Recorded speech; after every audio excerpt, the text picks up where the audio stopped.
Prime Minister of the Kingdom of Cambodia, heads of state and heads of ASEAN member states, Secretary General of ASEAN, Dr. Surin Pitsuwan, Excellencies, ladies and gentlemen. It's a great honor and privilege for me to welcome you and your delegations to India. This is the first time that leaders from all the 10 ASEAN countries are with us here in Delhi. It is truly an historic moment for us and for our region.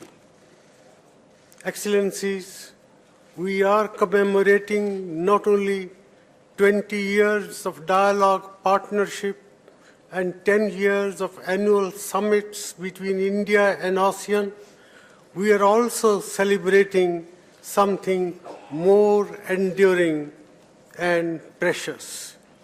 India and Southeast Asia have centuries-old links. People, ideas, trade, art, and religions have long crisscrossed this region. A timeless thread of civilization runs through all our countries. While each one of us has a unique and rich heritage, there are abiding linkages of culture and custom, of art and religion, and of civilization, all of which create a sense of unity in the diversity and pluralism of our region. In addition, given that together we constitute a community of 1.8 billion people, representing 1/4 of humanity, with a combined GDP of 3.8 trillion US, it is only natural that India should attach the highest priority to its relationship with ASEAN. We see our partnership with ASEAN not merely as a reaffirmation of ties with neighboring countries or as an instrument of economic development, but also as an integral part of our vision of a stable, secure, and prosperous Asia and its surrounding Indian Ocean and Pacific regions. The breadth and intensity of India's engagement with Southeast Asia is unmatched by any of our other regional relationships. We have institutionalized annual summits. Many of our sectoral dialogues have been elevated into ministerial consultations, and nearly 25 mechanisms for dialogue and cooperation between us cover virtually every field of human endeavor. This engagement, Excellencies, has flourished particularly in the area of trade. India-ASEAN trade has grown over 10 times in the 10 years since we launched the annual summits.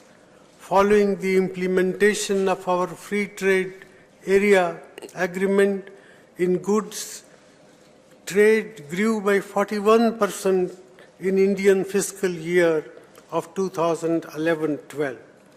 Two-way flows in investments have also grown rapidly to reach $43 billion over the past decade. As ASEAN investments into India have multiplied, ASEAN countries too have emerged as major destinations for Indian companies. From energy resources to farm products, from materials to machinery, and from electronics to information technology, Indian and ASEAN companies are forging new partnerships of trade and investment. It gives me great pleasure, therefore, to see that our commemorative summit today coincides with the conclusion of negotiations for the free trade arrangement in services and investments. This represents a valuable milestone in our relationship. I am confident it will boost our economic ties in much the same way the FTA in goods has done. Excellencies, the India-ASEAN engagement began with a strong economic emphasis, but it has also become increasingly strategic in its content. Our political dialogue has grown. Our consultations in regional forums have intensified. Our defense and counter-terrorism cooperation have expanded. Naturally, this partnership is important because our histories are intertwined. Equally, I feel our future is interlinked, and a stable, secure and prosperous Indo-Pacific region is crucial for our own progress and prosperity. There is therefore mutual benefit in these aspects of our engagement. The path to regional peace and stability is greater coordination, cooperation and integration among our economies. ASEAN has shown the way for the entire region, building a regional mechanism of cooperation and consensus that has become a great force for peace and prosperity. It has also emerged as the principal architect and driver of economic and security structures and institutions that are emerging in this region. ASEAN centrality and leadership are essential elements for the success of these forums, and India fully supports ASEAN as the linchpin of these efforts. We also support the objective of an ASEAN community by 2015 and will continue to be an active participant in the initiative for ASEAN integration and the ASEAN Master Plan on Connectivities. Excellencies, insofar as the broad lines of cooperation in coming years are concerned, I feel we should intensify our political and security consultations, including in regional forums such as the East Asia Summit, the ASEAN Regional Forum, and the ASEAN Defense Ministers Meeting Plus. We should work together more purposefully for the evolution of an open, balanced, inclusive and transparent regional architecture. The growing role and responsibilities of ASEAN and India in global affairs also call for increased consultation on a broader range of international development. As maritime nations, India and ASEAN nations should intensify their engagement for maritime security and safety, for freedom of navigation, and for peaceful settlement of maritime disputes in accordance with international law. We should also foster regional cooperation to counter piracy and respond to natural disasters. Naturally, our ability to work together in regional and global contexts will be stronger if we are able to deepen our own engagement and cooperation. In this context, connectivity, physical, institutional, people-to-people, digital and by sea and air, holds the key to closer partnership between India and ASEAN. Tomorrow's flagging down of the India's ASEAN car rally will not only celebrate a remarkable journey by brave men and women, but also symbolize how connectivity can link people, stimulate trade, and generate prosperity across the region. We should therefore attach high priority to a quick implementation of the India-Myanmar-Thailand trilateral highway and its extension to Laos, PDR and Cambodia. We should also launch the second track that would run from India through Myanmar, Laos, PDR and Cambodia to Vietnam. Similarly, the Indian naval ship INS Sudarshini, which is on a 6-month expedition to 9 ASEAN countries, not only draws attention to our maritime links, but also to the economic potential of sea-based connectivity. These infrastructure projects demand enormous finances. We should think of innovative ways of financing and executing these projects, which also draw upon the expertise and resources of the private sector.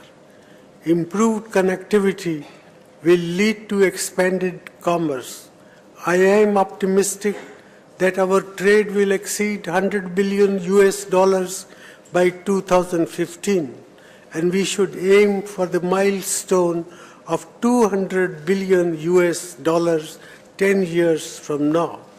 We should also build on commendable initiatives like the annual India-ASEAN Business Fair and Conclave and energize our Business Council. Linkages between small and medium enterprises, which are central to our economies, should be promoted and encouraged. Many of us around this table share common challenges of energy and food security, rapid urbanization, climate change, the empowerment of people through education and skill development. We should use the opportunities available to work together in addressing these challenges and opportunities. I would like to state that drawing on the experience of the India-ASEAN Plan of Action and the recommendations of the India-ASEAN Eminent Persons Group, we will expand our support for innovative mechanisms like the ASEAN-India Fund, the ASEAN-India Green Fund, and the ASEAN-India Science and Technology Fund to take our cooperation forward in diverse fields.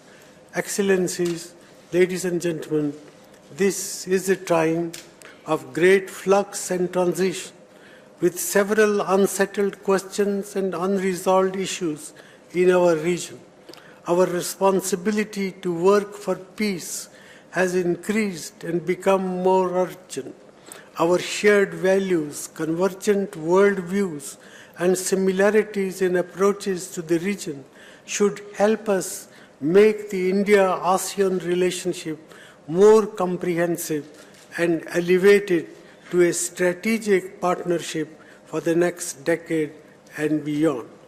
With these words, I once again wish to thank each one of you, Your Majesty and Excellencies, for joining me here in New Delhi.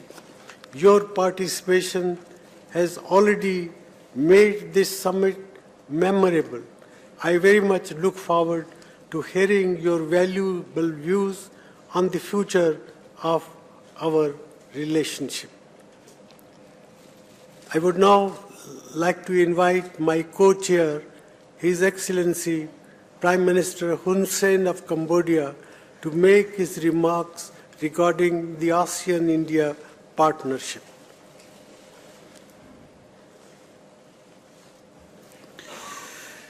ឧត្តមនាយករដ្ឋមន្ត្រីម៉ាន់ Mahan Singh Prime Minister Mahan Singh, Your Majesty the Sultan, esteemed ASEAN leaders, Excellencies, Madam, ladies and gentlemen. First of all, on behalf of ASEAN Chair and the co-chair of this summit, I would like to thank His Excellencies Dr. Mahan Singh, Prime Ministers of the Republic of India, for the warm hospitalities extends to me and the Cambodian delegation, as well as all ASEAN leaders and their delegations, and the excellent arrangement for this commemorative summit to mark the 20th anniversaries of ASEAN-India relations. ASEAN-India relation has been well progressed in all areas, which include political, security, economic, and social cultural issues. The rapid growth of this partnership has been clearly reflected through strengthening and expanding the ASEAN-India relationship from the sectoral dialogue in 1992 to a full dialogue partners in 1995, and then to a summit level in 2002 in the capital cities of Phnom Penh. In this regard, Cambodia has very honored and proud to successfully host and chair the ASEAN-India Summit once again last month in Phnom Penh. Taking these opportunities as the chair of ASEAN, I would like to thank the Republic of India for all promises during the ASEAN-India Summit last month, especially the commitments to continue supporting the process of building ASEAN communities, implementing the Phnom Penh agendas, the initiative for ASEAN integration work plan 2, as they are critical for narrowing the development gap and realizing the ASEAN communities by 2015 as planned.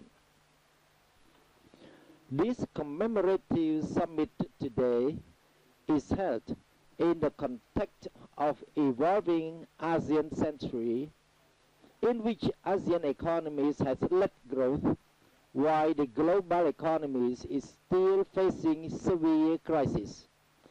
India is one of the key players in this emerging process in Asia. In this regard, we would like to particularly welcome the India's economic liberalization reform undertaken under the leadership of His Excellency Dr. Manmohan Singh. We expect that this reform will create more opportunities for the exchange of trade and investment between ASEAN and India.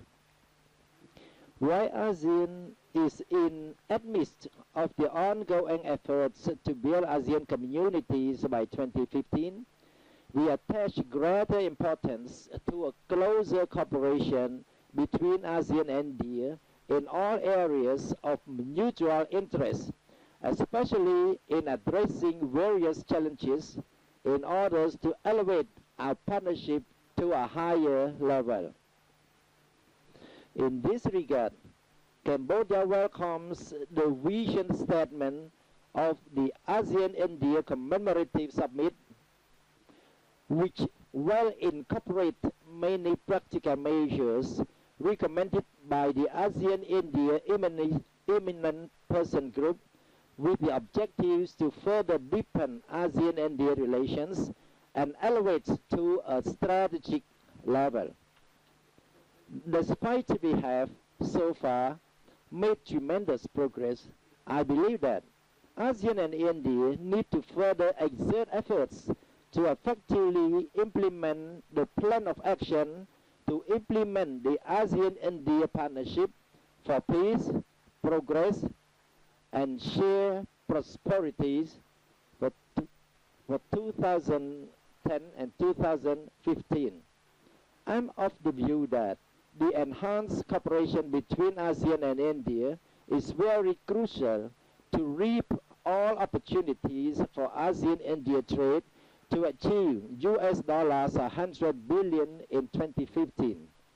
In this spirit, I welcome the successful conclusion of the ASEAN-India Trade in Services and Investment Agreement. At the same time, I welcome the success of the second ASEAN-India Business Fair and support the establishment of ASEAN-India centers in India in order to comprehensively promote trade, investment, tourism, and cultural exchange. Moreover, we should vigorously promote private sector's engagement, especially the role of SMEs and public-private partnership in this development process. Connectivity is truly imperative for deepening regional integration and increasing trade and investment activities between ASEAN and India.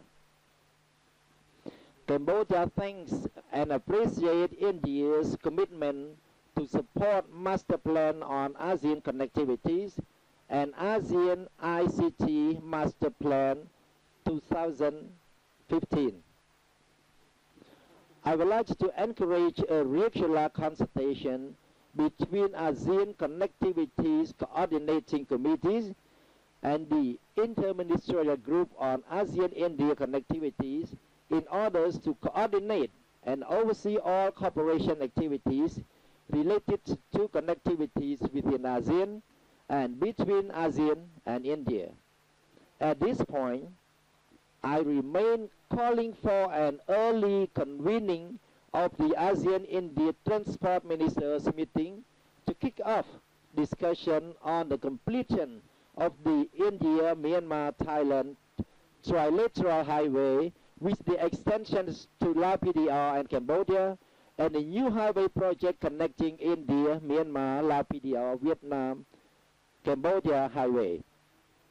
Besides the cooperation in the above sectors, ASEAN and India still have strong potential to strengthen and expand cooperation in all those sectors, including the joint efforts in addressing the issues of climate change, food security, energy security, natural disasters, migration, non-traditional security, and counter-terrorism, as well as exchanges in social-cultural sectors and promotion of people-to-people interaction of the two regions. In this connection, the ASEAN-India Car Rally event is another meaningful and concrete example that reflects a long-term friendship and cooperation between the peoples of our two regions.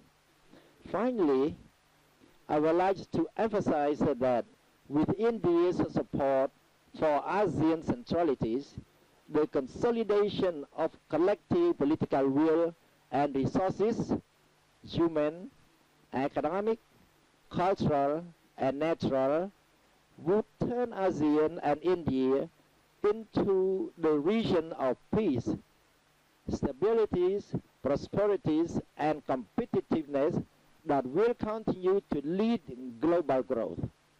And thank you for your kind attention.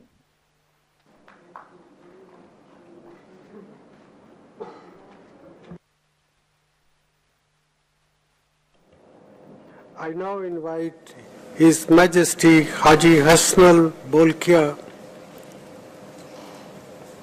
of the Sultan of Brunei Darul Salam to share his vision for ASEAN-India relations with us.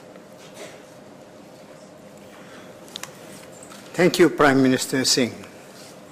First of all, I thank you, Prime Minister, and your officials for hosting this meeting and for the warm welcome. It is a pleasure to be back in New Delhi, especially to celebrate the 20th anniversary of our dialogue relations. Countries in ASEAN and India share a long history that spans hundreds of years. We have many similarities between us, including some aspects of our culture, language, and even cuisine.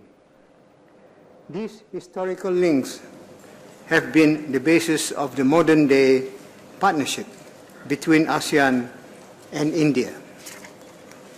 Looking to the future, I am confident that there is much more we can achieve together by further expanding our existing cooperation in political, security, economic, and socio-cultural areas.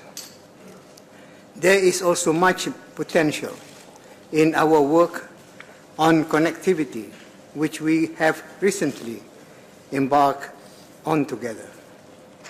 This will not only bring our people closer together, but also expand our trade and business networks.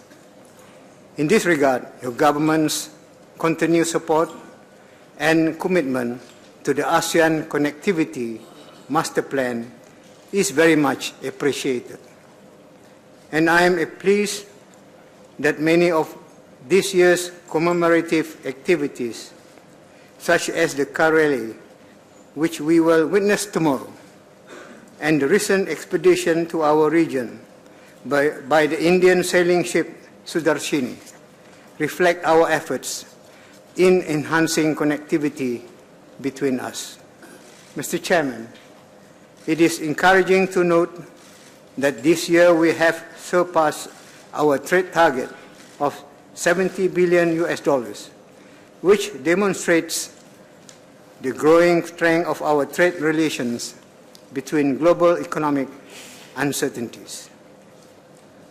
Despite global economic uncertainties, I strongly believe that the finalization of the ASEAN-India FTA will further intensify trade particularly between our region and India, towards achieving a trade target of more than $100 billion.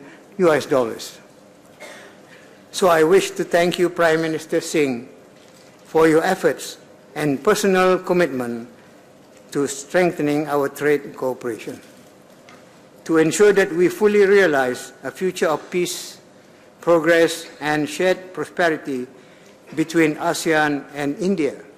It is important to enhance our work on strategic issues, particularly on counterterrorism, combating transnational crime, and maritime security.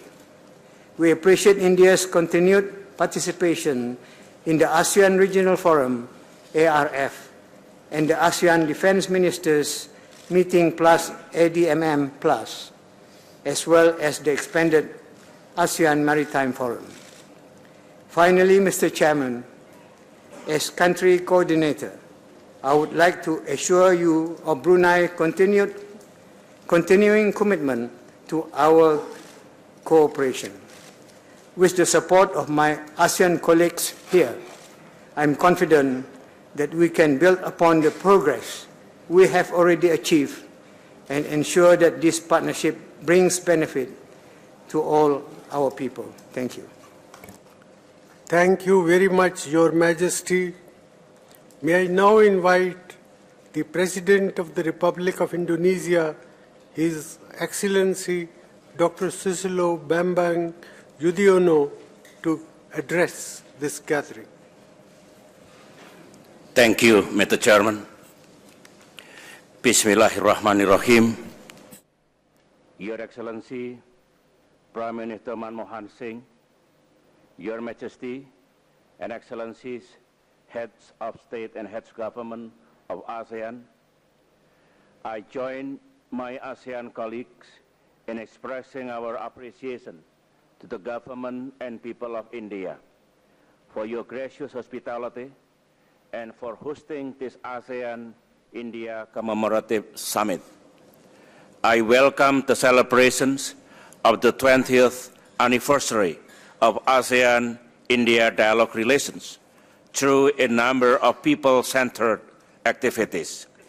These include the ASEAN-India car rally, the expeditions of the Indian naval ship INS Sudarshini, and various seminars and business meetings, both in ASEAN countries and in India. I also commend the work of the ASEAN-India Eminent Persons Group. Its final report and recommendations submitted during this commemorative summit will provide our cooperation with a roadmap for greater ASEAN-India relations and cooperations. Your Majesty and Excellencies, as I underscored during our recent summit in Phnom Penh, ASEAN-India partnership has been robust and mutually beneficial. It has provided us with many opportunities for deeper cooperation. Nevertheless, I believe that we have yet to tap the full potential of our partnership. As we mark the 20th anniversary of ASEAN-India relations, we have an opportunity to establish a new set of objectives that would further elevate our partnership. A new set of objectives that would synergize India's Look East policy and ASEAN community building efforts. To that end, we need to set priority areas of strategic cooperation as a benchmark for the next 20 years. Hence, I wish to highlight the following pertinent points. First, we must set a new trade target. India will remain one of ASEAN's most important trading partners. The growing trade volume between ASEAN and India has surpassed the 2012 target. Seeing this rapid growth, I am convinced that the 100 billion trade target for 2015, as outlined in the vision statement, is achievable. In fact, in my opinion, we should also envision a higher and more ambitious trade target for the next 20 years.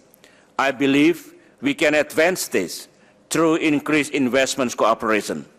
For this purpose, I encourage ASEAN and India to adopt policies aimed at lowering trade barriers and to provide more incentives for our business communities. I also wish to reiterate the importance of the conclusions of an ASEAN-India agreement on services and investment, which has been concluded. I have high hopes on this agreement for our future cooperation because once it is implemented, it will drive a two-way investment flow between ASEAN and India. It will open up greater potential for cooperation in areas such as technology, ICT, and infrastructures, as well as in food security and energy security. Second, we need to initiate and promote ASEAN-India cooperation in food and energy security. With a combined population of 1.8 billion, ASEAN and India must address both the strategic issues of food security and energy security. In the case of energy security, it is estimated that the world energy needs will rise by 50% in 2030, and our region plus China is predicted to require more energy.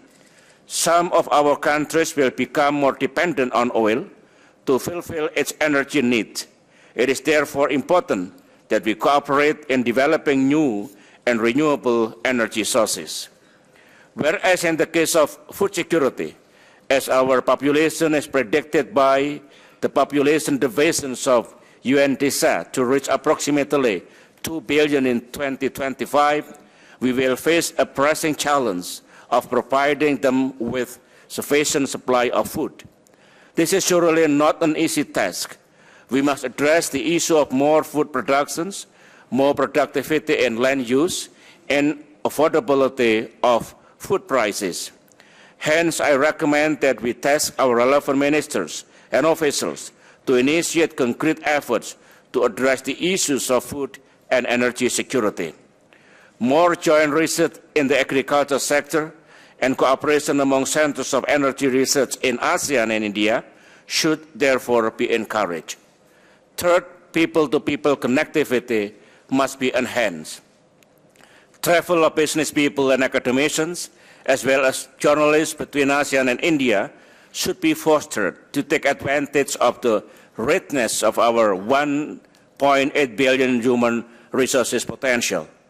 The number of direct flights from India to ASEAN countries and the other way around should be increased. We should also encourage more ASEAN students to study in India.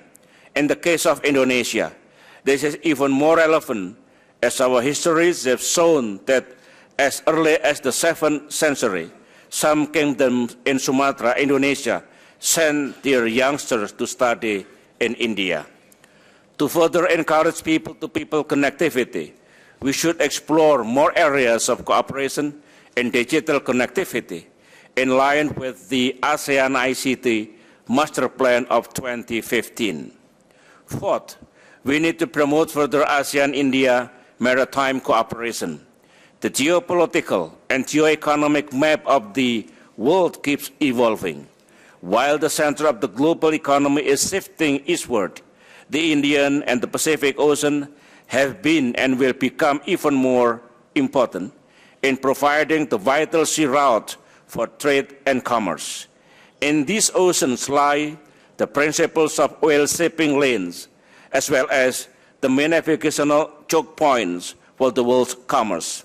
Today, much of the 90% of intercontinental trade and also the 2/3 of all petroleum supplies travel through these shipping lanes. 70% of the entire world traffic in petroleum products passes through the Indian Ocean from the Middle East to East Asia. Moreover, the Indian Ocean accounts for one half of the world's container traffic. Likewise, the Strait of Malacca is also one of the busiest sea lanes for merchant fleet. Hence, the effort to maintain and promote maritime cooperation in the region in all its aspects must become one of our priorities. We need to develop closer cooperation to ensure maritime security and to effectively address all the challenges at sea. Prime Minister Manmohan Singh, Your Majesty and Excellencies, this is indeed the right time for us to elevate ASEAN-India dialogue relations to a strategic level of partnership, a partnership that is mutually beneficial and would contribute positively to global peace, justice, and prosperity. I have every confidence that through such a partnership, we can achieve greater prosperity for our region and at the same time contribute to global prosperity. Such a partnership is also consistent with India's participation in the wider regional architecture, not least in the East Asia Summit. Our closer cooperation within the regional architecture will increase our resilience to mitigate present and future challenges, those that may jeopardize our progress and achievement. In this regard, I welcome the ASEAN-India Vision Statement, which reflects our shared vision of an Asia that is peaceful and prosperous, an Asia where its people can deepen their bonds, building on their millennia of interaction. As a final note, Indonesia is fully committed and ready to build a stronger relation between ASEAN and India for the decades to come. I thank you. Thank you very much, Mr. President, for those very wise remarks. I would now like to invite His Excellency Prime Minister Thongsin Thamawong of the Laos People's Democratic Republic to make his remarks.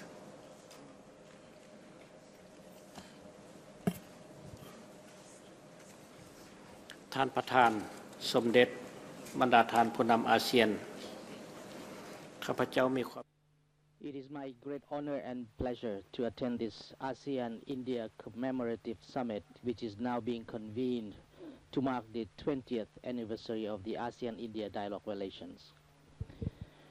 I do concur with other ASEAN leaders in assessing that throughout the past 2 decades, remarkable achievements have been made in various areas, which we have also highlighted at the recent ASEAN-India Summit held in Phnom Penh,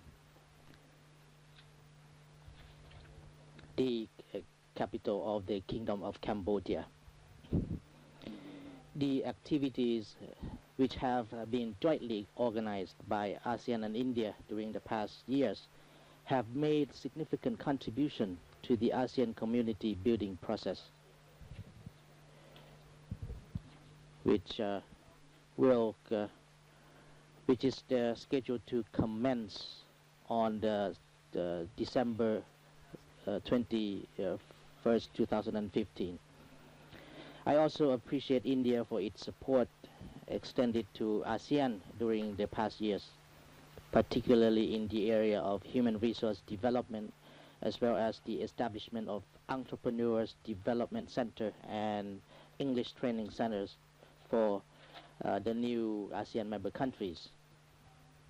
I would also like to join Your Excellency and other ASEAN colleagues in commending our officials for concluding the negotiation on ASEAN-India trade in services and investment agreements, which will lead to the establishment of the ASEAN-India Free Trade Area. In addition, this will promote and further enhance trade and investment relations between ASEAN and India. At the same time, I am also of the view that there remain untapped potentials ASEAN and India should continue to explore. In this connection, taking into account the above-mentioned achievements, combined with the untapped potentials and recommendations made by the ASEAN-India Eminent Persons Group, in view of further enhancing our relations, I would like to propose the following points. First, we should strengthen our cooperation in connectivity, particularly in infrastructure development, such as India, Myanmar, Laos, Vietnam, Cambodia road connection, as well as India, Myanmar, Thailand highway connecting Laos and Cambodia. Secondly, enhance cooperation in human resource development through increasing scholarships for ASEAN countries, particularly to the new ASEAN members. Third, strengthen cooperation in agriculture and plantation, including development of irrigation scheme, as India possesses great strength in this green revolution in view of ensuring food security for our people. Fourth, strengthen cooperation in energy, particularly bioenergy and renewable energy. On this occasion of ASEAN-India Commemorative Summit,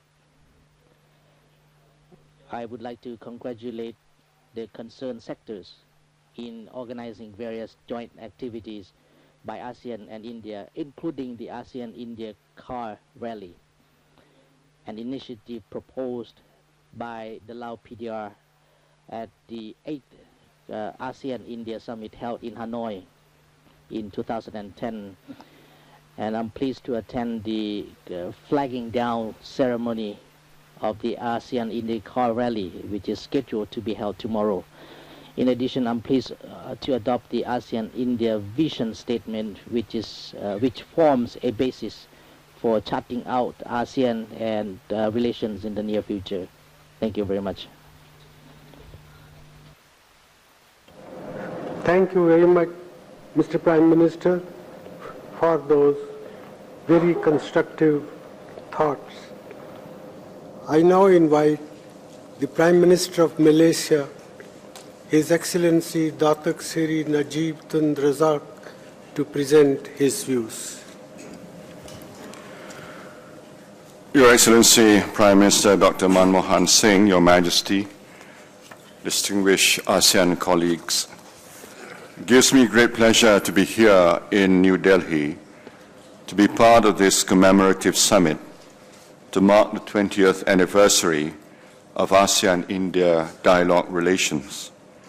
I wish to join my ASEAN colleagues in extending my sincere appreciation to you, Prime Minister Manmohan Singh, for the wonderful arrangement in hosting this summit and the generous hospitality extended to me, my wife, and my delegation. Excellencies, it has now been 2 decades of very productive relations between ASEAN and India. This is a significant moment for us as we further concretize our partnership with the adoption of the Vision Statement, a document that will serve to guide our cooperation in the coming years. The essence of the Vision Statement is the broadening and deepening of our relations to the level of a strategic partnership. Since the early days of our history, there has always been some form of interaction and partnership between India and Southeast Asia, especially in trade. The intimacy of our relations, which span over millennia, is evident by the religious, cultural, and linguistic colorings of the numerous people living in various parts of Southeast Asia, especially in Malaysia, which has the largest number in ASEAN of its citizens of Indian origin. Given our rich and intertwined history, it is imperative that we leverage on our historical linkages and develop a deep strategic partnership that is forward-looking, comprehensive, and mutually beneficial. Excellencies, ASEAN and India have enjoyed peaceful relations for many, many years. There is a convergence between ASEAN and India on non-traditional security challenges, notably in areas of combating terrorism, climate change, and natural disaster relief. While we have successfully facilitated cooperation in these areas, there remains great potential for future collaboration in other fields. Cooperation in agriculture and energy sectors to meet the challenges of food security and energy security are to name a few. ASEAN and India need to push towards greater economic activity. The opportunities are tremendous. We must do more to promote trade in goods and services, as well as investments. There is simply no better example of expressing confidence in another country than by making major investments in that particular nation. In this connection, I welcome the successful completion of negotiations for the services and investment agreements, which are important components of the ASEAN-India Comprehensive Economic Cooperation Agreement yesterday. I would like to thank you, Prime Minister, and commend your leadership role in the successful conclusion of the agreement. I was told that all parties exercised great goodwill and maximum flexibility to finalize the agreement, and I wish to congratulate our economic ministers for bringing to completion the negotiations for these agreements. Given that these 2 agreements will enable our private sector to further enhance linkages in promoting trade in services and expanding cross-border investments, I would like to suggest that they be signed soonest. Their implementation could commence by no later than the end of 2013. I hope that the implementation of these agreements will double or even triple our investment targets in the shortest time possible. ASEAN and India could also deepen consultations on issues pertaining to global economy and finance. In the integrated world we live in, every hiccup in the international economy is felt by all. We should continually remind ourselves of the lessons in international greed and exploitation which undermine markets, destabilize global economies, and affected financial markets and national development. Since the 1997 Asian financial crisis, Malaysia has consistently and unfailingly called for reform in the world's financial system. ASEAN looks forward to working with India in transmitting this message in international forums, including the G20 summit. Mr. Chairman, I also believe we could do more to promote people-to-people exchanges between ASEAN and India. I firmly believe that understanding each other better would create productive and lasting friendship. In this regard, both sides should intensify people-to-people programs and activities, and early establishment of cultural centers in respective countries, such as an ASEAN Center in New Delhi, would contribute towards greater people-centered activities, especially amongst the younger generation. Youth interactions can also be stepped up through sporting events and student exchange programs. Malaysia would like to welcome English teachers from India as another way to widen our collaboration, particularly in the field of human capital development and people-to-people context.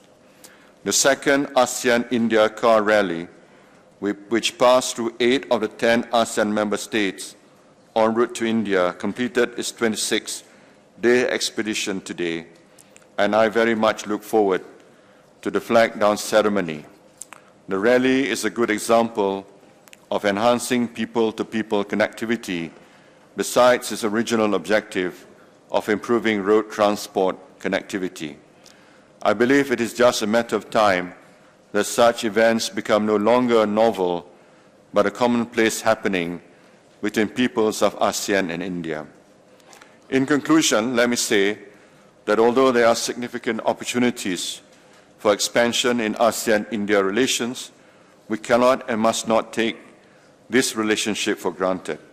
We must be proud of our successful partnership, and I am confident that we will create more successes in the years to come. India is not only a great nation, but a great civilization as well. There is much ASEAN can benefit from this relationship, and India from it too. I truly believe in a future of ASEAN-India. Thank you. I thank you, Prime Minister, for your very thoughtful suggestions. I now invite His Excellency President Thein Sein of the Republic of the Union of Myanmar to make his remarks. Your Majesty, Your Excellency, I would like to join my colleagues to express our sincere appreciation to Prime Minister Dr. Manmohan Singh and the Government of India for hosting the 20th ASEAN-India Commemorative Summit and extending warm hospitality to us.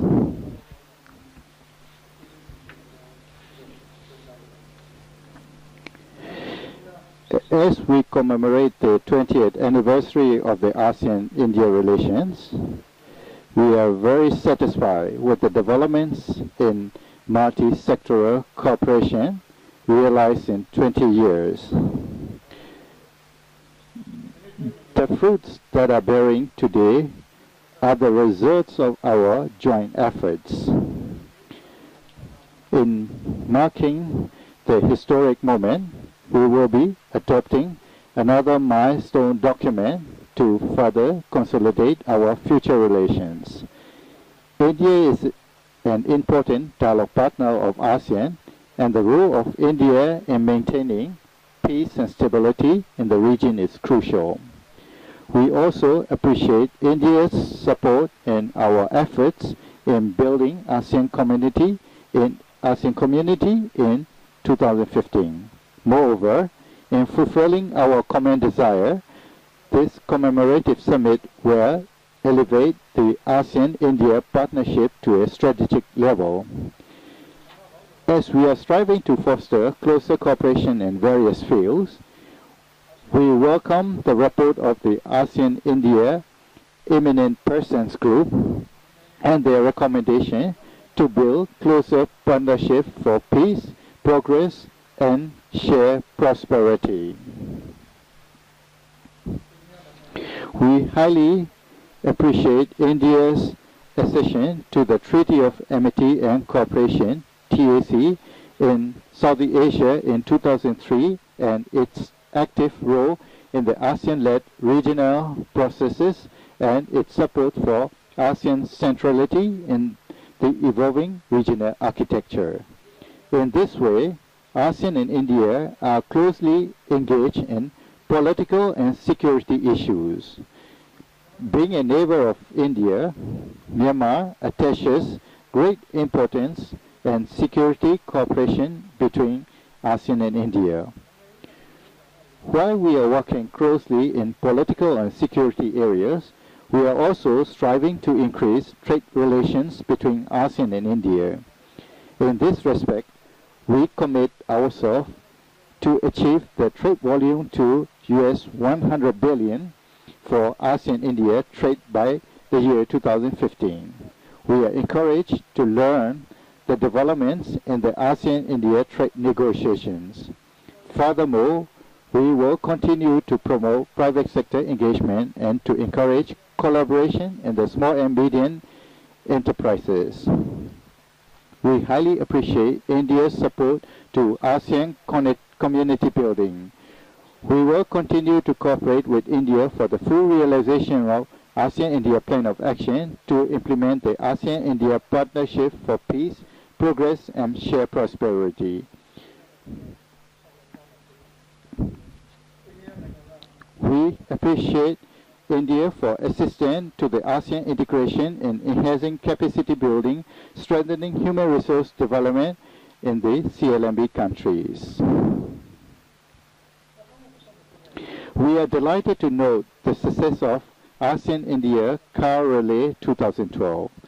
The route in Myanmar was the longest in the event, and the marker events were organized with the aims to promote bilateral trade, investment, tourism, and people-to-people contact. The car relay shows the importance of connectivity between ASEAN and India. In this connection, we appreciate the commitment of India to become partner in the ASEAN-India connectivity projects. Being a friendly neighbor of India and a member state of ASEAN, Myanmar highly values the traditional ties and friendship between ASEAN and India. Taking this opportunity of participating in this historic event, we would like to express our renewed commitment and dedication to work closely with other ASEAN nations to further strengthen ASEAN-India relations. I thank you all. Thank you very much, Mr. President, for your very constructive remarks. I now invite the Vice President of the Republic of the Philippines, His Excellency, Mr. Jojomar C. Bene, to speak. His Excellency Prime Minister Manmohan Singh, Excellencies, ladies and gentlemen. On behalf of President Benigno Aquino III, I am honored to express my most sincere thanks and appreciation to the government and people of the Republic of India for generously hosting this commemorative summit, which marks 20 years of dynamic and friendly relations between India and ASEAN. May I assure Your Excellencies that President Aquino's most profound regret in not being able to grace this historic meeting is equaled only by my profound pleasure in being able to represent him in this summit. I congratulate the organizers of and all the participants in the ASEAN-India Car Rally, that epic 8,000-kilometer ride from Yogyakarta to New Delhi, and the maritime expedition of INS Sudarshini across the Indian Ocean and waters of ASEAN with Manila and Cebu as ports of call. These two events have renewed the strong bonds between our peoples and have proven yet once more that distance can never separate close friends. It is most gratifying to come to India on this historic occasion when ASEAN and India are commemorating their 20th year of solid partnership. Personally, it is a moving experience for me knowing that India is one of the cradles of human civilization, whose arts, philosophies, beliefs, and influence have shaped the course of many civilizations, and now a great powerhouse whose recent economic achievements have contributed significantly to the shift of wealth and power from the West to the East. The Philippines, like the rest of ASEAN, has ancient links with India, and those links are not only geographic and physical, but above all cultural, moral, and spiritual. They have stood the test of time and herald a bright and rich future. No Filipino who has learned to read has not heard of Mahatma Gandhi and the heroes of India's struggle for independence. Nor have our scholars and men and women of letters and culture not been enriched by the wealth of Indian art, music, philosophy, and literature. India's contribution to peace as a primary universal value is also highly appreciated among our people. From the very beginning, India has been ASEAN's strong strategic partner. India's support for ASEAN's vision as a regional community is eloquently expressed by its contribution to the plan of action that implements the Asean-India Partnership for Peace, Progress, and Shared Prosperity. One measure of the positive relations between India and ASEAN is the increasing volume of our two-way trade. Its economic benefits to the peoples of India and ASEAN will further multiply when the ASEAN-India Free Trade Area becomes fully operational. India's contributions to ASEAN connectivity projects are helping to construct the physical infrastructure that will enhance the flow of goods and tourism, which can only further impact the level of total development in the region. It is to our great mutual advantage that many of India's and ASEAN's interests are linked in strategic convergence. India's Look East policy resonates with ASEAN's political architecture and its strong desire to maintain the strongest possible partnerships for peace and stability in the region. As India and ASEAN share many strengths, they also share many vulnerabilities in common. We therefore stand to benefit in equal measure from closer collaboration in addressing certain well-known problems such as terrorism, human trafficking, illegal drugs, and other transnational crimes. At this time of rising concerns about maritime issues, the need to maintain a high level of maritime security and freedom of navigation offers us the reason and opportunity for enhanced cooperation given our contiguous waters. So interwoven indeed are the present and future of India and those of ASEAN, that in the great shift of wealth and power from west to east, I cannot imagine the one region rising without the other. And it's therefore incumbent upon us to give the very best of our efforts to set our relations and our agreed course on the highest possible plane. Thank you very much. Thank you very much, Mr. Vice President. I would now like to invite His Excellency Prime Minister Lee Hsien Loong of Singapore to share his vision for ASEAN-India relations. Thank you, Mr. Chairman. First, Mr. Chairman, may I thank you and your government for hosting this commemorative summit and for the excellent hospitality which you have afforded me and my delegation. 3 months ago, the Indian Navy ship INS Sudarshini left Kochi for Southeast Asia. She will visit 9 ASEAN countries over 6 months and retrace the shipping links between India and Southeast Asia that our forefathers established centuries ago. Through these links, Indians traded with Southeast Asia and introduced cultures, religions, and new ideas of governance. And this led to the establishment of Hindu and Buddhist kingdoms like Funan, Chenla, and Champa in Indochina, like Srivijaya in Sumatra, and Majapahit in Java.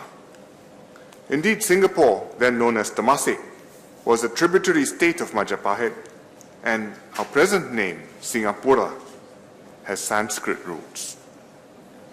The INS Sudarshini's journey reminds us of our rich, long-standing and historical friendship. In modern times, since India became ASEAN's sectoral dialogue partner in 1992, ASEAN-India relations have flourished.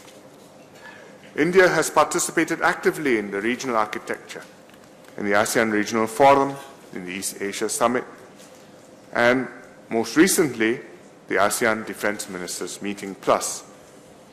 Our economic relations have blossomed. Over 25 years, ASEAN-India total trade has risen more than 25 times.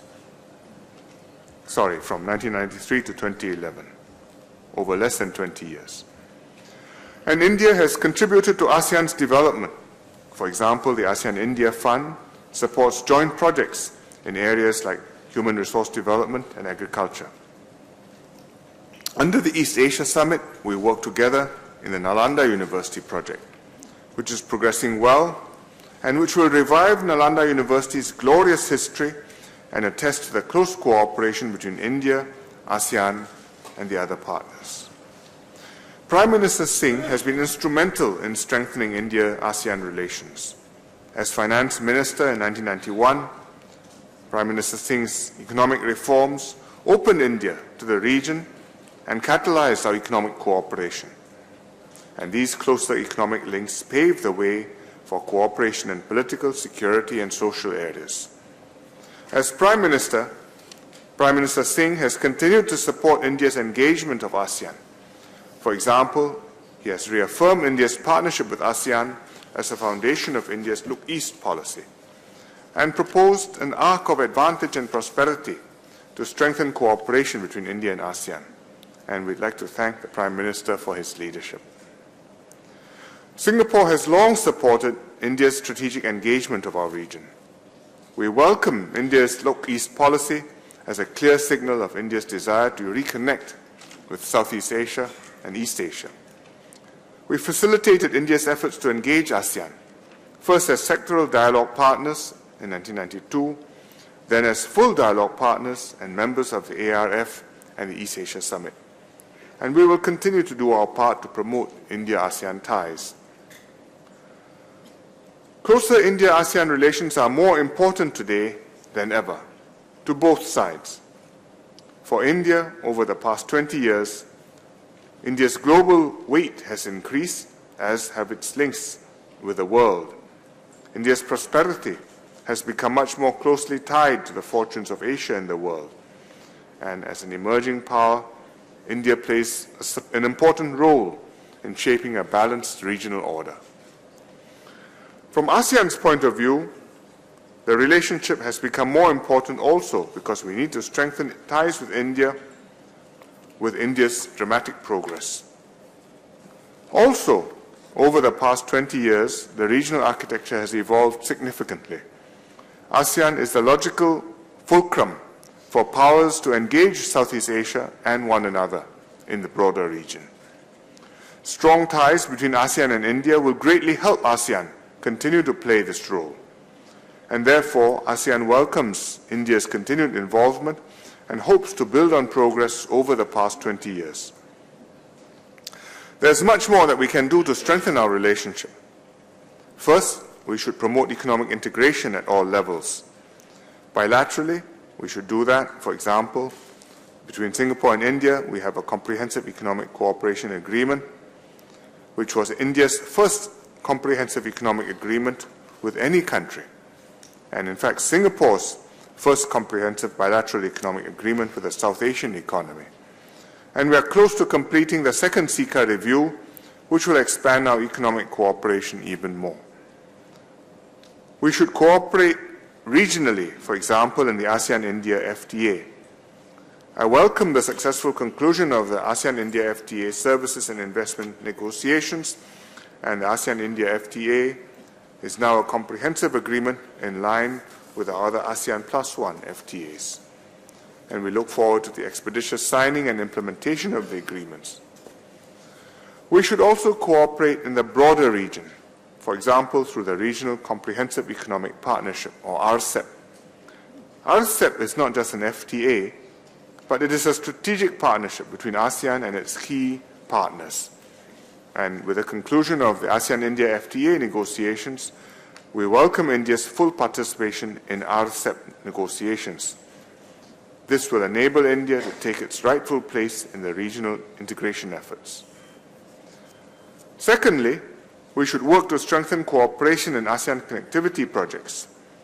The ASEAN-India Car Rally symbolizes the importance of this connectivity, and we look forward to completing the road connectivity projects. For example, the ongoing India-Myanmar-Thailand trilateral highway and its extension to Laos and Cambodia. We should also start negotiations on an ASEAN-India air transport agreement to bring our businesses and tourists closer together, as our maritime links did centuries ago. This helps to fulfill ASEAN-India's MOU on strengthening tourism cooperation, which we signed in January. And so, I hope that both sides will give our negotiators full mandate to conclude a mutually beneficial agreement. Thirdly, we should expand into new areas of cooperation. The Eminent Persons Group has proposed many good ideas like skills development, vocational education, counter-terrorism, and we should pursue them vigorously.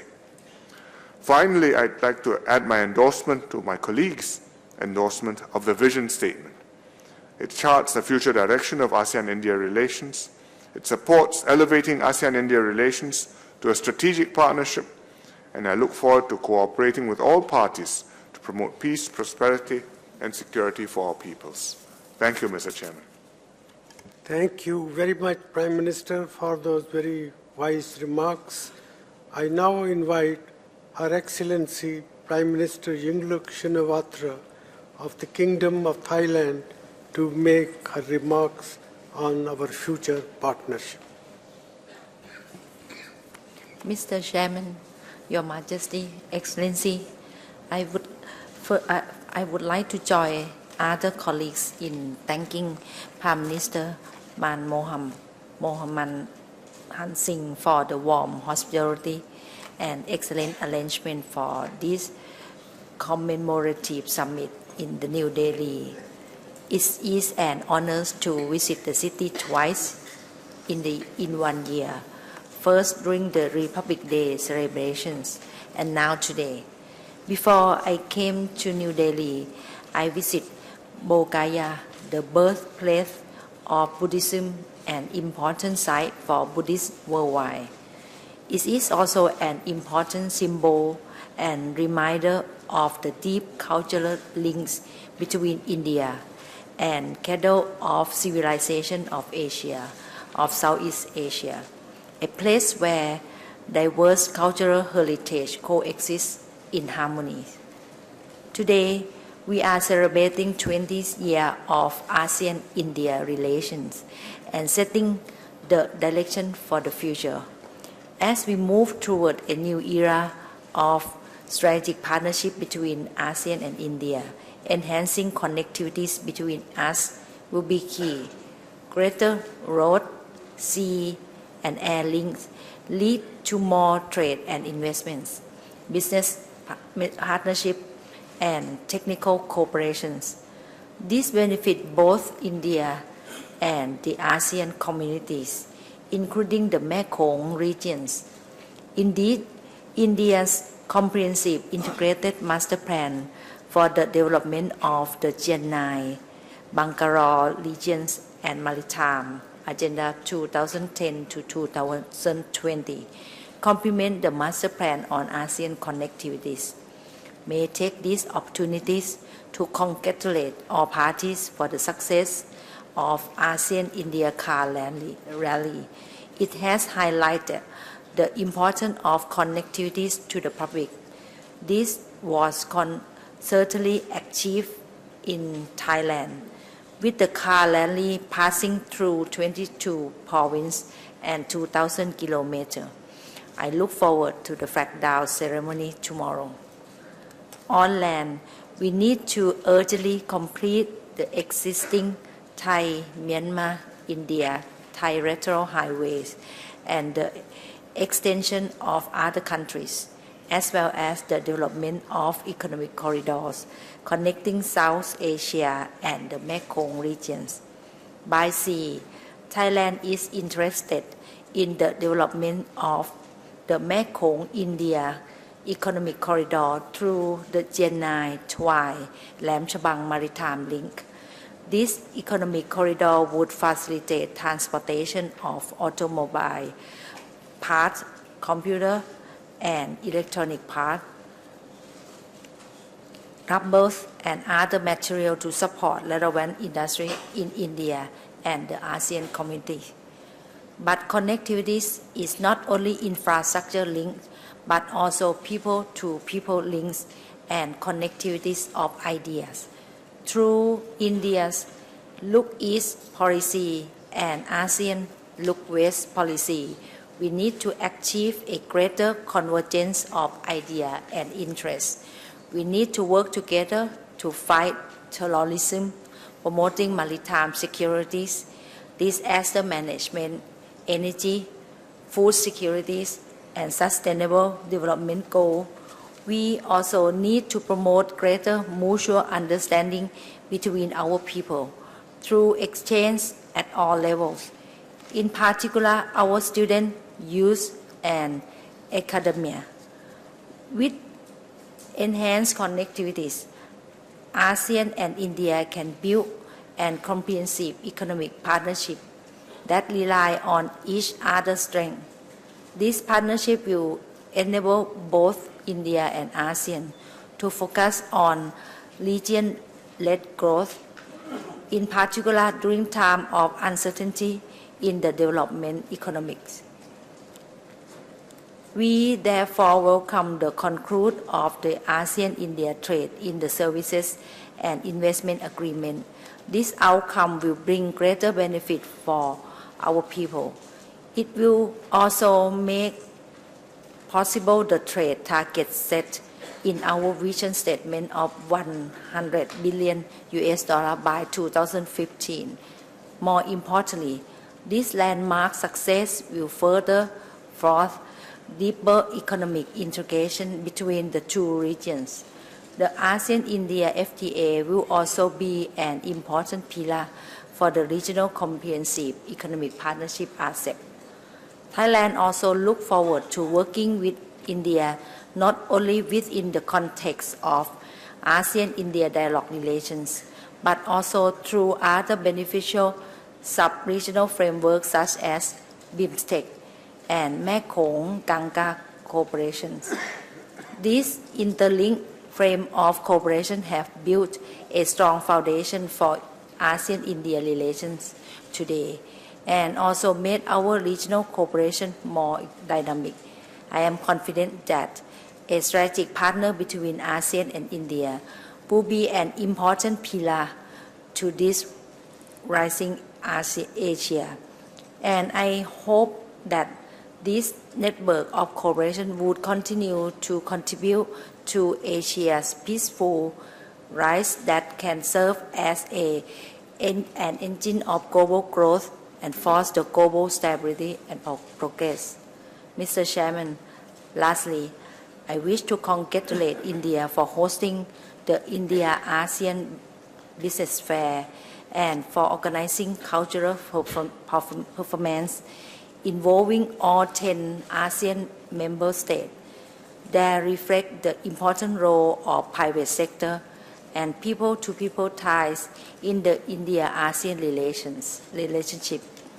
Both events also demonstrate India's sense of purpose and the determination to build further linkage with ASEAN. We welcome these as we seek to build together our strategic partnership based on connectivities, free trade, and mutual understanding. Thank you. Thank you very much, Madam Prime Minister, for your very thoughtful comments.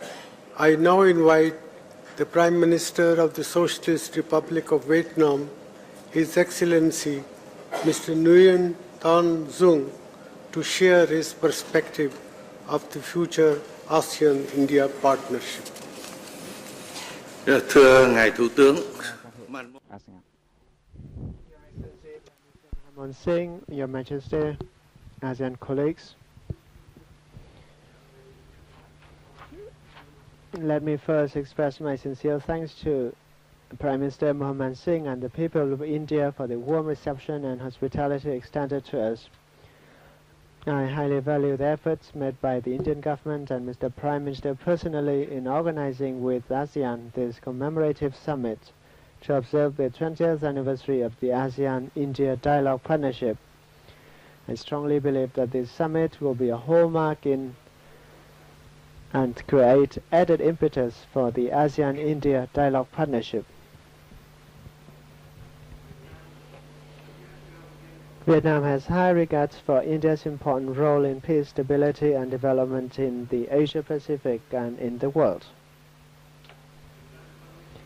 We welcome and support India's Look-East policy, with ASEAN as a cornerstone for the expansion of cooperation and economic linkages with Asia-Pacific region for peace, stability, and prosperity. Your Majesty, Excellencies, heads of ASEAN countries, we are delighted at the positive developments and encouraging results achieved in the ASEAN-India Dialogue Partnership in the past 20 years in various areas of politics, security, economic, trade, science, technology, tourism, and people-to-people exchanges. These achievements reflect the strong political will and enormous efforts of both sides, which provides the solid foundation for the dialogue partnership to take off in the time to come.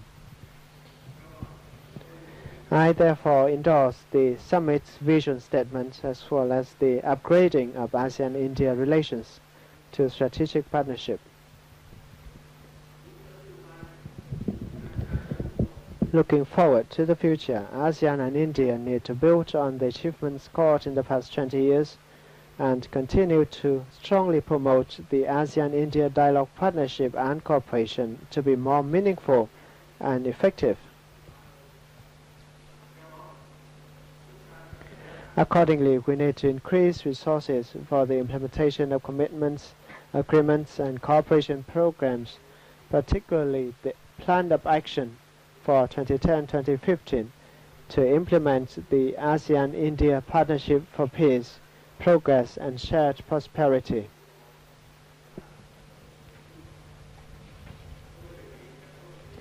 I would like to suggest that officials from the two sides work together to consider implementing the EPC's recommendations and the vision statement of this summit. I welcome the efforts and results reached in the implementation of the Agreement on Trade in Goods in the framework of the ASEAN-India Free Trade Area. Trade turnover between the two sides reached nearly $75 billion in 2011, far exceeding the target of $70 billion set for 2012, making India the sixth largest trading partner of ASEAN. However, the potential for cooperation remains enormous, and we should double our efforts in this regard. Therefore, I welcome the recent successful conclusions of the negotiation on the ASEAN-India Trade in Services and Investment Agreements, and move towards the establishment of a comprehensive ASEAN-India FTA, as well as facilitating the negotiations for a regional comprehensive economic partnership RCEP by ASEAN, India and other partners. We highly value the meaningful support and assistance of India to the process of ASEAN community building and the strengthening of regional connectivity and linkages. In this connection, I propose that India continue to support the implementation of the Initiative for ASEAN Integration and the Master Plan on ASEAN Connectivity, as well as participating in the infrastructure development projects, particularly the Mekong sub-region development projects. The two sides should enhance cooperation in the areas of great potential and advantages such as education, human resources development, science and technology, information technology, small and medium-sized enterprises development and links, sustainable management and use of water resources. In the meantime, we also need to strengthen people-to-people exchanges and cooperation in tourism, road, air, and maritime transport links that are conducive to the enhancement of economic and trade ties between Southeast Asia and South Asia. In view of the traditional and non-traditional security challenges facing the region, I propose that ASEAN and India give priority to promoting political and security cooperation via regional frameworks and mechanisms.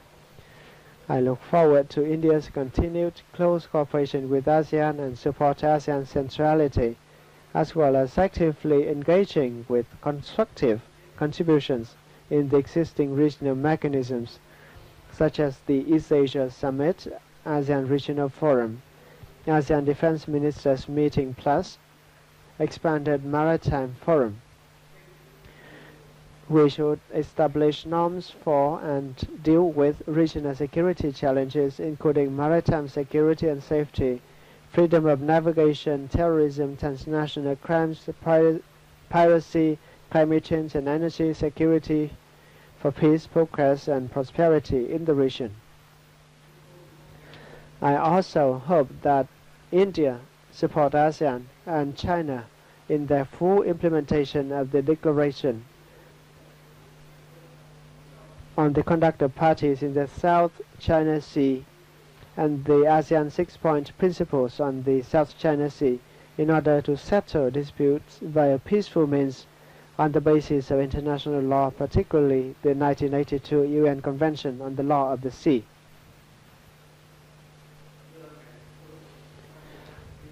Your Excellency Prime Minister Mohammed Singh, Your Majesty, Head of States and Government of ASEAN countries, ASEAN relations with India are of strategic significance to peace, stability, and development of the region. The prospect of ASEAN-India strategic partnership is bright. I believe that with both sides' resolve and great efforts, ASEAN-India strategic partnership will thrive and be more meaningful in the years ahead. Vietnam is prepared to play a positive role in this process. Thank you. Thank you very much, Prime Minister, for those very constructive remarks. Your Majesties, Excellencies, ladies and gentlemen, the Secretary General of ASEAN, Dr. Surin Pitsuwan, has served with great distinction over the last 5 years. His efforts have been an important part of the work of ASEAN and its engagement with its partner nation. As he prepares to lay down office in the near future, I am sure that all of you will join me in recording our warmest appreciation for Dr. Pitsuwan's work of ASEAN and strengthening of ASEAN-India engagement. I now invite Dr. Pitsuwan to make his remarks. Your Excellency, Prime Minister Manmohan Singh, co-chair of this commemorative summit, Your Excellency Hun Sen, Prime Minister of the Kingdom of Cambodia, co-chair of this commemorative summit, ASEAN heads, Your Majesty, ASEAN's head of government and heads of state. This is a very, very emotional moment for me indeed, to be given this opportunity to express my sincere appreciation for the distinct privilege that you have given me in the past 5 years, 1/4 of the length of time that we are celebrating today. The 20 years of formal relationship between India and ASEAN. Myself and His Excellency Shri Salman Khurshid have been promoting this very, very special relationship since 1992 in our capacities as Deputy Foreign Ministers of the Kingdom of Thailand and of India. And we have seen the growth, phenomenal growth of cooperation and relations deepening and widening between India and ASEAN. Indeed, we have seen the trade figures growing phenomenally beyond the expectation of many observers. Last year alone, it grew 40+% over the previous year to 74.9 or 75 billion US dollars, surpassing our own target of 2012. Now you are setting the target of 100 billion US dollars for 2015, 200 billion US dollars for 2022, as you, Prime Minister Manmohan Singh, had just said in your opening statement. A lot of changes and uncertainties in East Asia, in the landscape of political landscape of East Asia. A lot of uncertainties, a lot of challenges. Therefore, the strength of our cooperation and our relation will be tested. ASEAN and India will have to stand as a pillar of stability and security for the entire region. And I have no doubt that that relationship, which we have nurtured for the past 20 years, will be able to sustain any uncertainty, any instability that could come with many changes in the region that we are witnessing. On my part, observing from the sideline, not as an uninterested observer, I will be ready, I will be willing to lend any support, to extend hands in order to promote further the cooperation and the relations between India and ASEAN for the benefit of our people all in East Asia, and particularly the 11 countries that you mentioned that we are celebrating, 1.8 billion people here in India and Southeast Asia, ASEAN. Your Excellency, Your Majesty, thank you very, very much. Thank you very much, Mr. Secretary General. Excellencies, we now have before us the vision statement of this commemorative summit. This statement, which reflects our shared goals, provides us with a roadmap to reach for those goals in the next decade of ASEAN-India strategic partnership.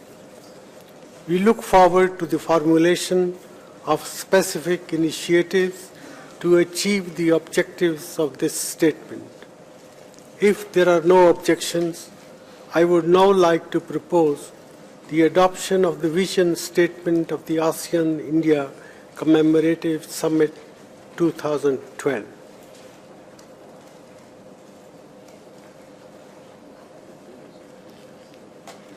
I see no objections. I declare the vision statement as adopted.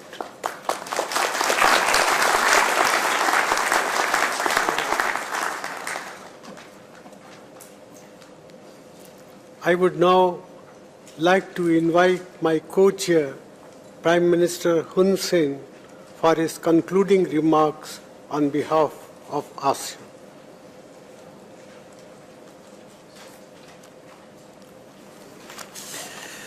Đồng Nayo Ram Tray Manmohan Singh, Pachai Sultan,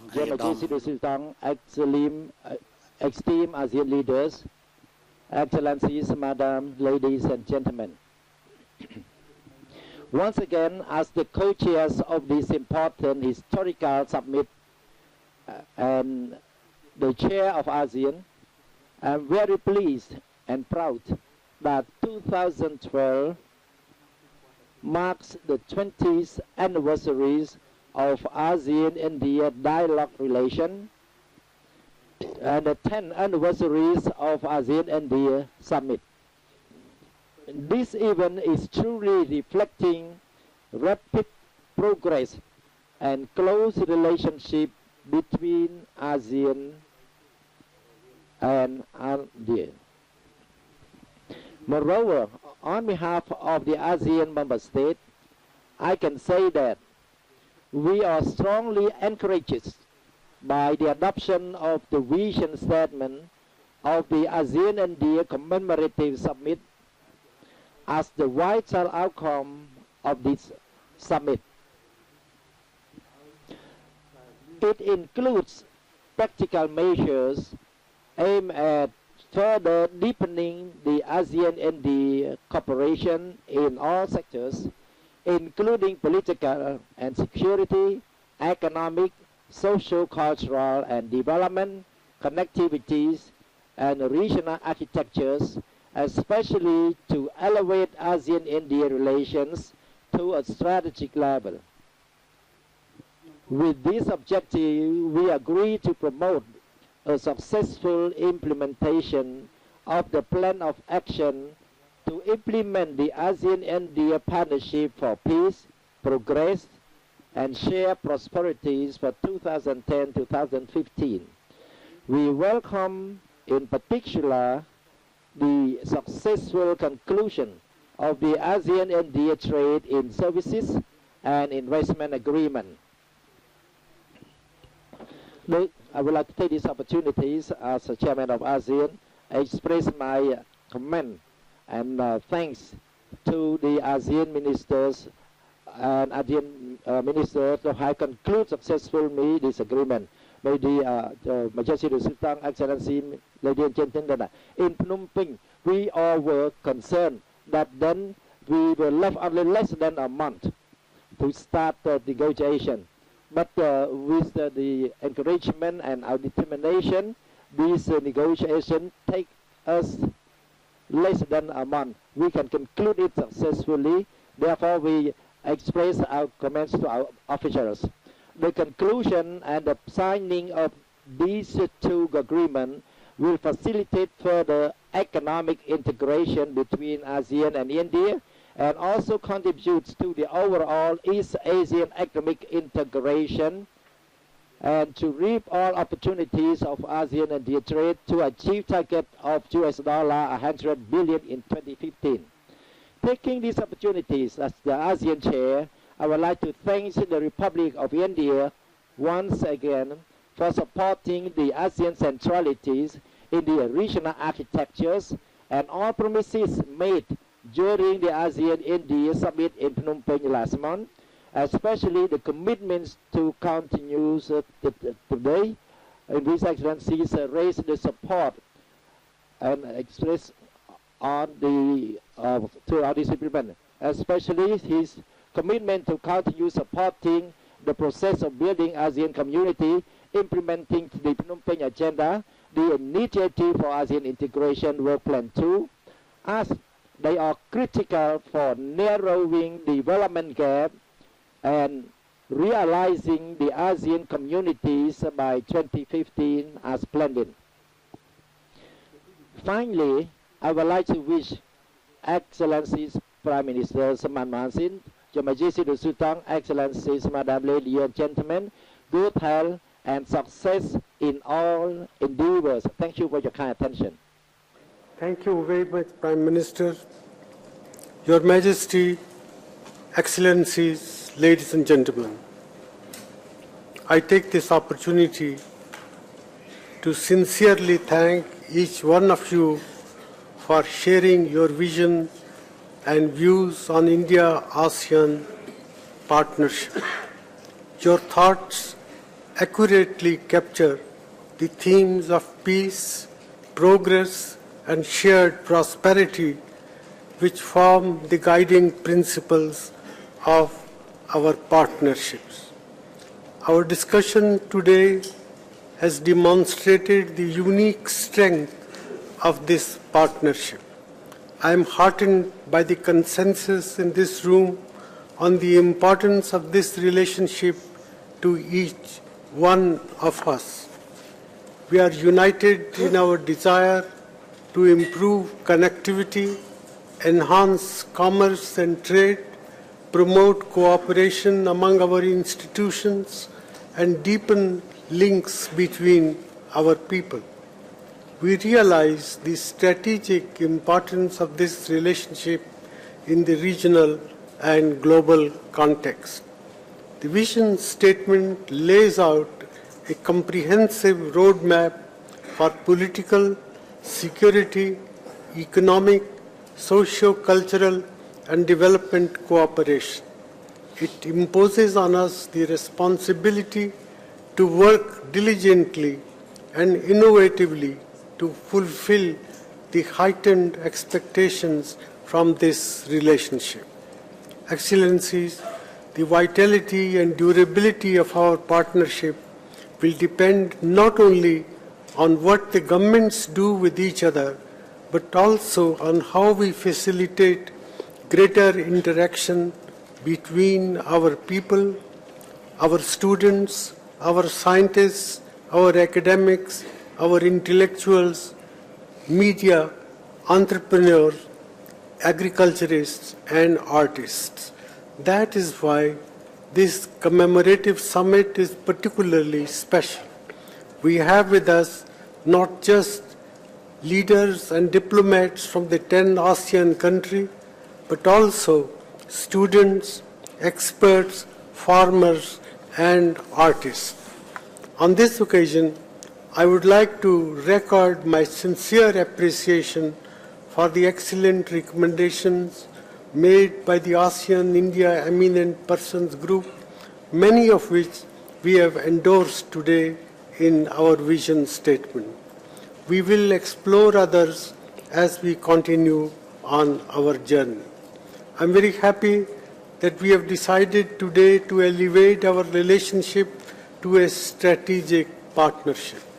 This, Excellencies, is an historic step, and together with the conclusion of the negotiations on FTA in services and investment, defines a qualitatively new paradigm for our partnership.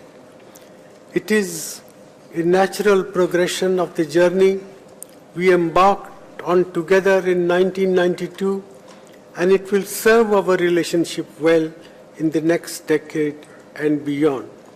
Excellencies, I thank you once again for accepting my invitation to this special summit. I must at this moment also recall with appreciation the support that India has enjoyed from all members of ASEAN at all times. I thank Prime Minister Hun Sen for Cambodia's role as ASEAN chair in coordinating this summit. I would also like to assure His Majesty Haji Hassanal Bolkiah that India will work with all sincerity with Brunei, our ASEAN country coordinator for the next 3 years, to give shape to the vision endorsed by all of us today. We will also work to make the 11th ASEAN-India Summit in Brunei, Darul Islam, and related events a success. Excellencies, I look forward to interacting with you in the series of celebrations over today and tomorrow to mark this important milestone in the relations between India and ASEAN. And I thank you very much once again for your participation in making this commemorative summit a great success.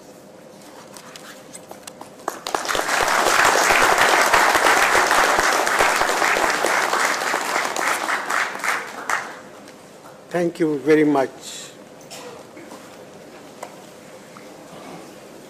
So, आप क्या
check कर, एक cordless आ गया वहां पे, लगा दी,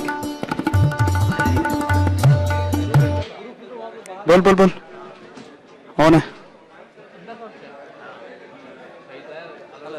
cordless कहाँ है और बोलो माइक से चेक कर, check, check, hello, check, 1, 2, check, check, hello, check, check, check, check, दूसरा, check, hello, check, check, check, 1, 2, check, hello, check, check, check, check, hello, check. ठीक है, एक कॉर्डलेस था ना वहां पे,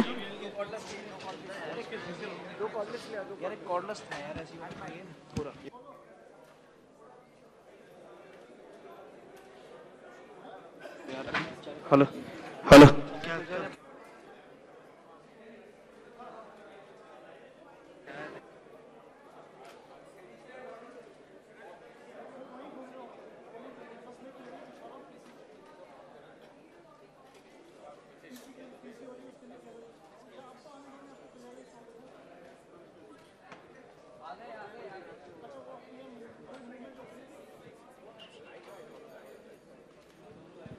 और एक लेकर कौन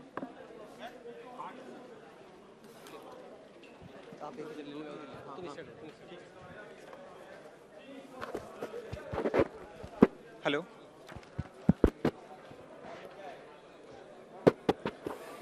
Can you hear me?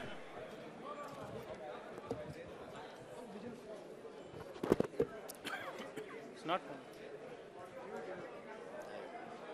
check please. Can you hear? Yes, sir. check check, Can check, you hear me? check, Yes, clear na? Can you hear? Yes, sir.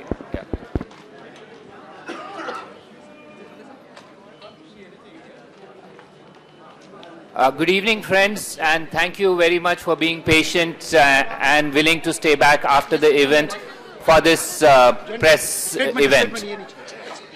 As is usual, what we will do is we will ask the External Affairs Minister to make a few brief opening remarks, following which we will have a few questions. However, given the limitations in terms of time and that the External Affairs Minister has to go ahead to his next event, we will limit the questions to just a few, maybe 5 or 6. With that, I will request the External Affairs Minister to make his opening remarks.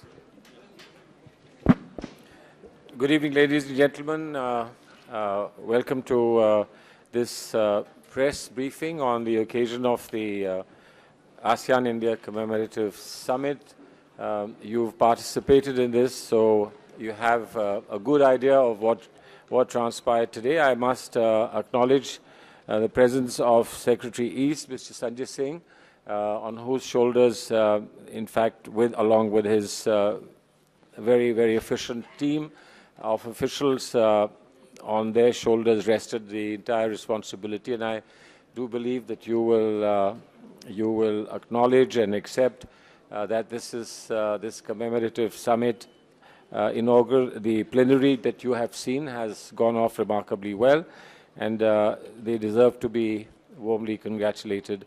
As you saw, this is indeed the celebration of the 20 years of ASEAN-India relations and the 10th year of the summit-level partnership that we have developed.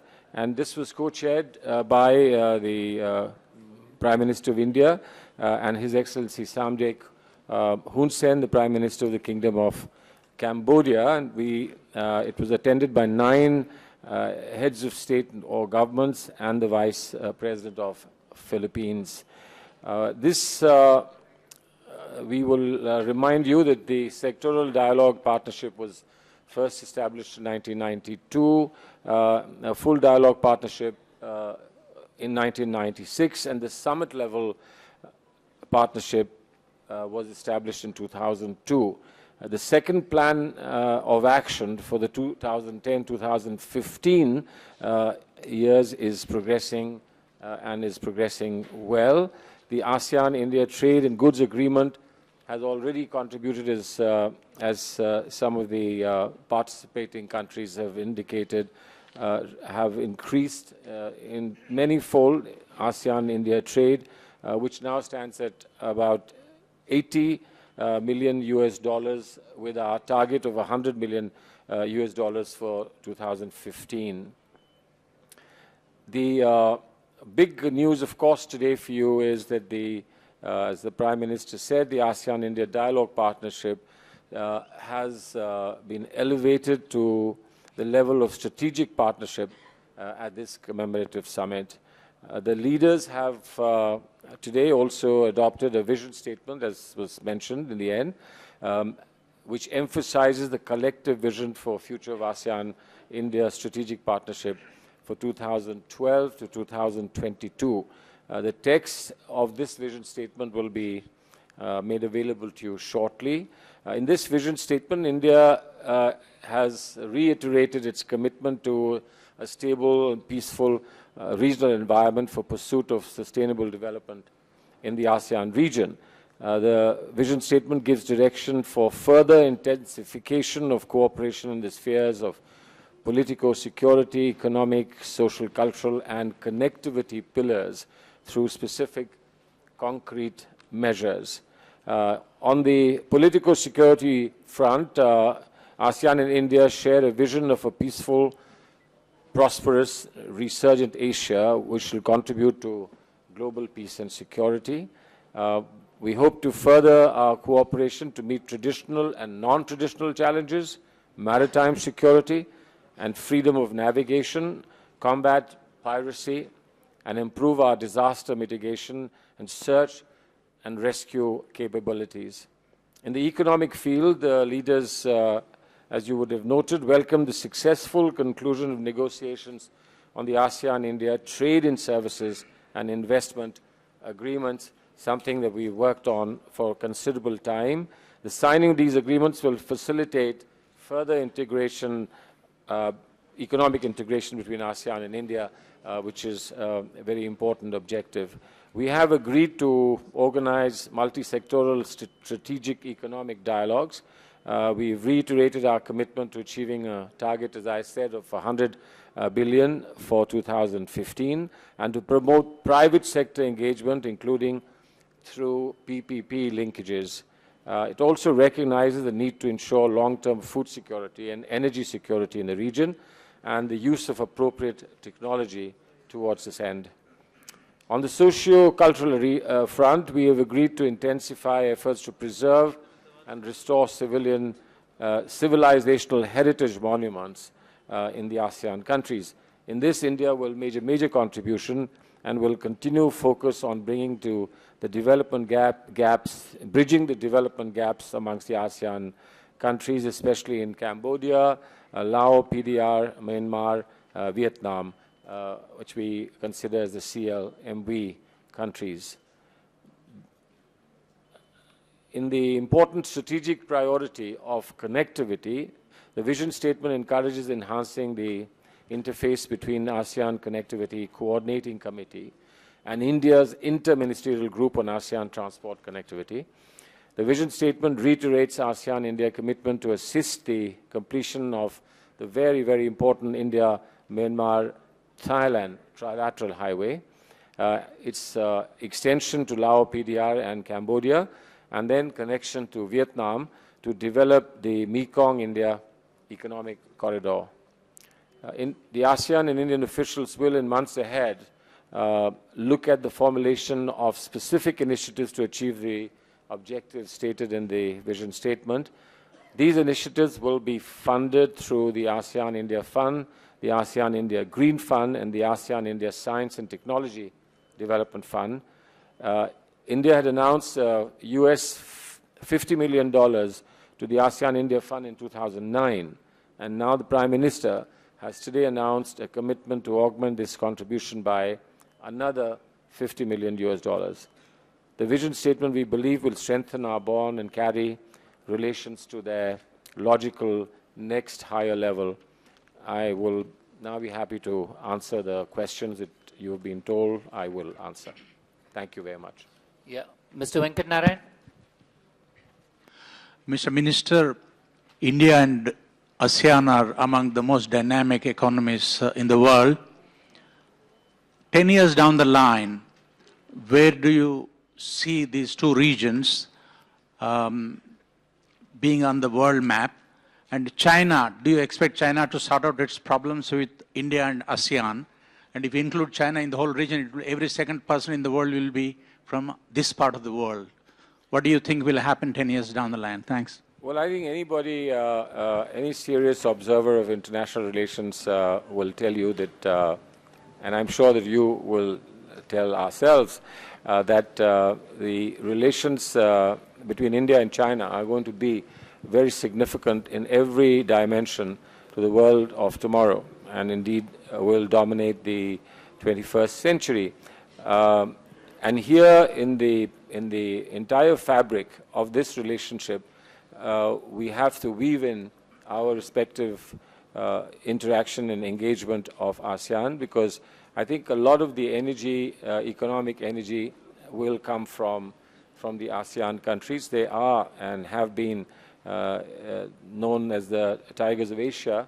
And in that sense, the Tigers of Asia and the Elephants of Asia have to combine together to provide a stable economic, political, and security atmosphere. I do believe that we cannot completely ignore issues that arise from time to time between all of us, bilaterally, separately, sometimes in the multilateral field. But I think they are all too small compared to the enormous advantage of cooperation and friendship between all of us. And I think we all know this. China knows it, India knows this, and every country in the ASEAN knows it. And I think that's the spirit in which we meet, and that's the spirit in which we will resolve our problems. There is too much to lose if we don't overcome issues that for one reason or another arise from time to time or have plagued us for a very long time. But I have an optimistic view. I believe that any negative dimensions of our relationships are far too meager to in any way retard the enormous potential of growth on the positive side. Manish Chand. Almost every ASEAN leader here spoke about, and also our Prime Minister spoke about, deepening strategic content of India-ASEAN relationship. Could you please amplify what would that mean on the ground in terms of in what areas, specific areas, we are going to see escalation? Maritime security is one of them. What would this strategic partnership mean in reality? See, there are two aspects, two dimensions of that. One dimension of that is that you should have the wherewithal for strategic reliance on each other, and their connectivity, both economic and physical connectivity, are extremely important. And as you saw, the Prime Minister actually spoke of digital connectivity, he spoke of road connectivity. We are already, I think, working in a fairly advanced stage on connectivity by air. When you have connectivity and then you have instruments of intervention in each other's need, be it economic need, be it physical need, that gives you the strategic dimension, that dimension that you require. Our ability to coordinate for relief work, for instance, our ability to do disaster management, for instance, our ability to have extensive dialogue to ensure that no untoward development casts a shadow on peace and prosperity in the region, and our ability to dialogue on every issue that could have adverse impact on our prospects. I think all that these are all building blocks of strategic relationship, and they've been, I think, fairly well documented in the vision statement. But as we've said, officials now have to put together to take this to the level of deliverables, something that we can measure in terms of gain that we get every step, so that, and the fact that we meet every year would give us an opportunity to take stock that we are actually moving forward rather than in a standstill situation. Elizabeth? Sir, what I wanted to ask about was the FTA negotiations. I believe the talks have been concluded, but the Prime Minister had expressed the hope that it would be signed, in time for this summit. So, is there anything which is holding up the signing, and is it possible to follow the roadmap set by the Prime Minister of Malaysia when he said that this thing should commence by 2013? Well, we've concluded negotiations. They were tough and difficult, and for good reason. But the good news was that even before we came to the plenary, we had expressed satisfaction that we've reached conclusion of those negotiations. Now, whatever follow-up on that is necessary will take place. But you can be sure that there are no hiccups left, and there are no rough edges left for us to address. The negotiations have been completed successfully. When will they be signed? Well, obviously, if you are successful in your negotiations, there's nothing that stops you from signing. But obviously, there are some steps to be taken towards organizing the signing ceremony. So now it's only the formalities that are left to do. I think the substantive part is over. Ashwini? Sir, the Singapore PM during his speech also mentioned about the air transport agreement with the ASEAN region. Has there been any forward movement on that? Has that been taken up by the Indian side? Well, you know that we've signed bilateral agreements with individual countries, and the latest being what the Prime Minister signed with Myanmar when he was there during May this year, giving fifth freedom to us to be able to operate. And I would imagine that should be a very attractive proposition for various airlines in India to travel to ASEAN, and particularly to Myanmar, which we believe is a stepping stone to the larger ASEAN region, or a bridge to the larger ASEAN region. Now, I do know that the airline sector has been a bit stressed in the recent past, but things are beginning to improve, and I hope that in the months to come, we will possibly see greater expansion. As far as the ASEAN-wide matters are concerned, as you can see, are groups that are addressing transport issues will look at this as well. But the bilateral agreements don't either detract from what we want to do ASEAN-wide, and certainly in many ways they will actually contribute to the ultimate package that we will be able to work out with ASEAN. Vijay? The Vietnamese Prime Minister, he referred to the crisis in South China Sea and also mentioned China, and also expected that India should play a role, you see, in conflict resolution.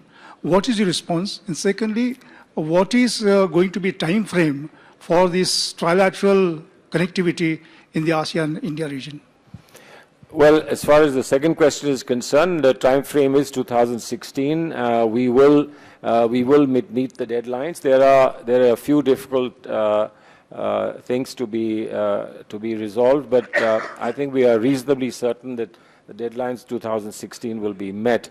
As far as the other issues concerned, doing something about conflict includes not doing something about conflict. Sometimes you let conflict resolve itself, because there are other better ways of it getting resolved than your interfering or intervening in it.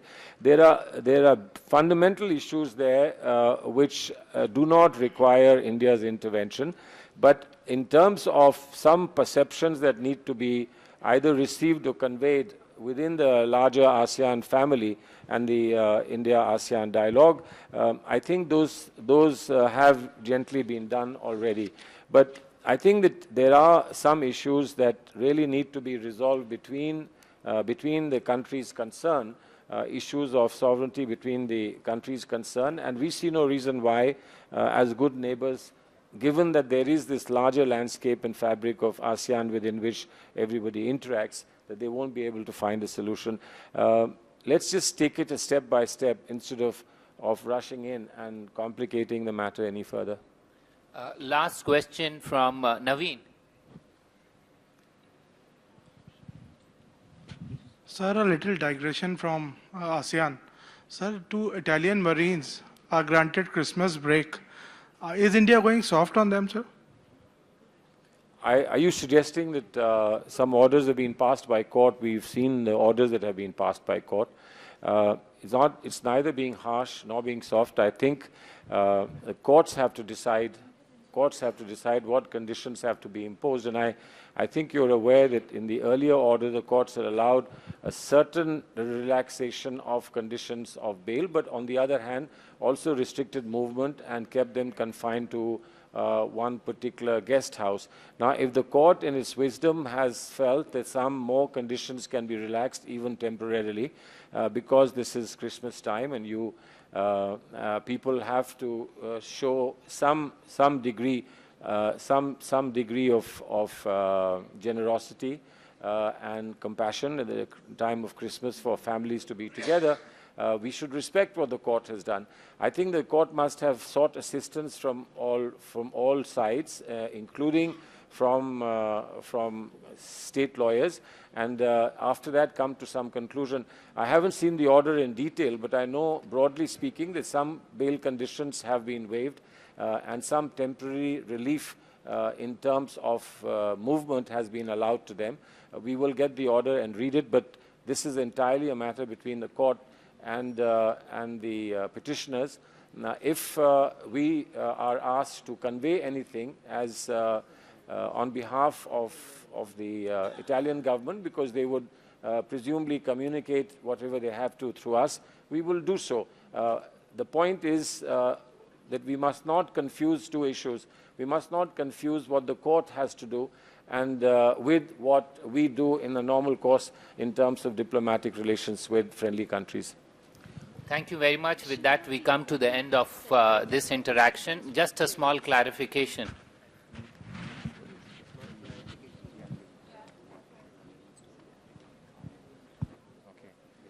Okay.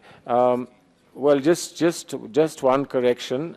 There wasn't a specific further announcement of 50 million. It's the 50 million that has been announced. So don't read it twice. I may have sounded as we were saying it twice. It's the decision that was taken on 50 million was announced, but it's 50 million, and obviously the funds when they are used up, then more funds can be considered. But 50 million is what has been announced. So it's not 100 million, it's actually 50 million. Thank you very much. Thank you very much.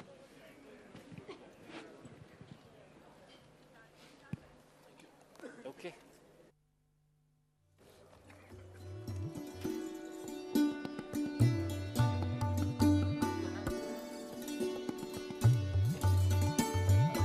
Just information, the media center is open and you can utilize it in the Maurya Hotel, and then there is dinner also available for those who would like to join in. Thank you very much.